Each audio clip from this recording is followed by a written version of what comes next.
Wah, itu bis ya. Wih deh, telolet. Halo semua, balik lagi dengan gua Wan Saputra. Siang ini gua lagi ngetes jalan juga nih motor R6. Ini lagi ngetes untuk macet-macetan ya, ini di jalur daerah Cibadak ya. Ini memang macet mah udah langganan di sini ya. Ini gua lagi nyobain nih, sekalian lewat. Kalau macet pakai R6 tuh rasanya kayak apa gitu kan.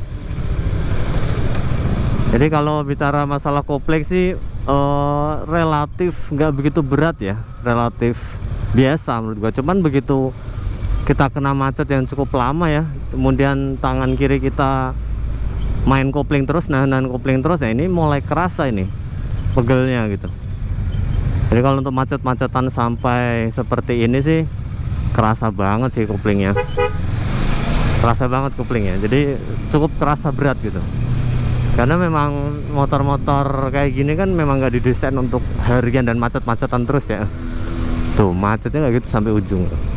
Jadi kalau semacet ini sih memang mulai kerasa ya, agak kerasa di tangan, kerasa pegelnya gitu.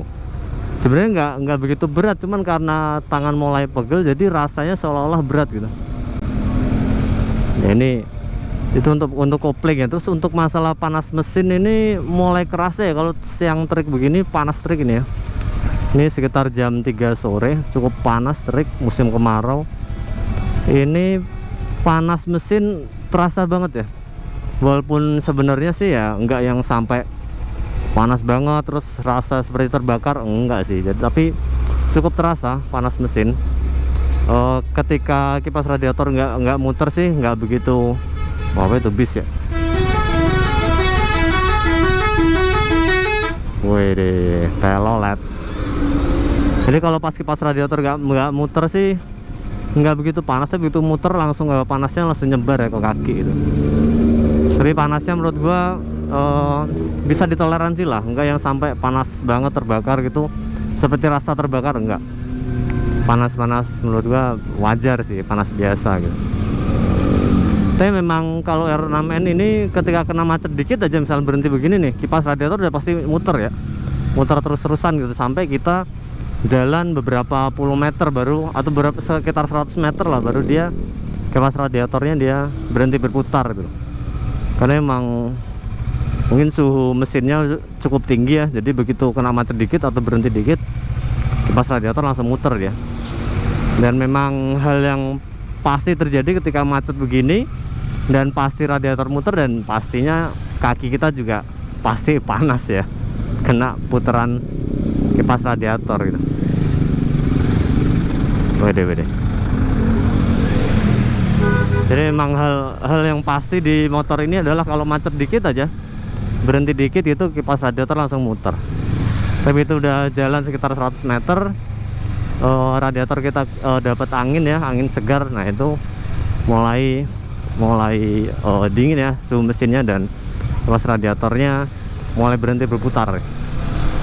Nah misalnya begini nih, kita bawa jalan ini mantar kipas radiator mati karena udah cukup dapat angin ya, angin segar radiatornya, kisi-kisi radiatornya, kemudian suhunya mulai turun dan kipas radiator mati. Kalau udah jalan biasa begini mah nggak panas, karena ya sudah normal ya suhu mesinnya.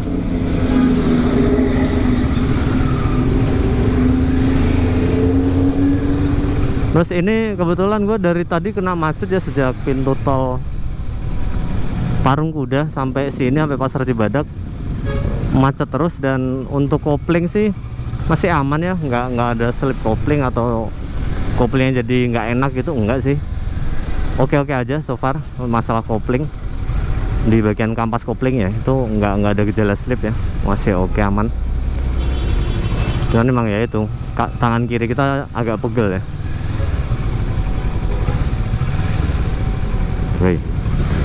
Wah ya. Biasa nih angkot-angkot Cibadak begini nih, ambil kanan semua biasanya. Ini lagi nih ikutan nih. Nah ini kalau udah jalan begini ntar kipas radiator pasti berhenti gitu. Tapi ntar kalau berhenti lagi itu kena macet 5 meter 10 meter dia hidup lagi kipasnya, karena emang cukup tinggi nih suhu mesinnya. Kalau kena macet dikit dia butuh kayak udara segar gitu buat dinginin radiatornya ya. Dari gua begitu dulu untuk siang ini ya. Next time gua akan bahas hal lain tentang R6 lagi ya. Makasih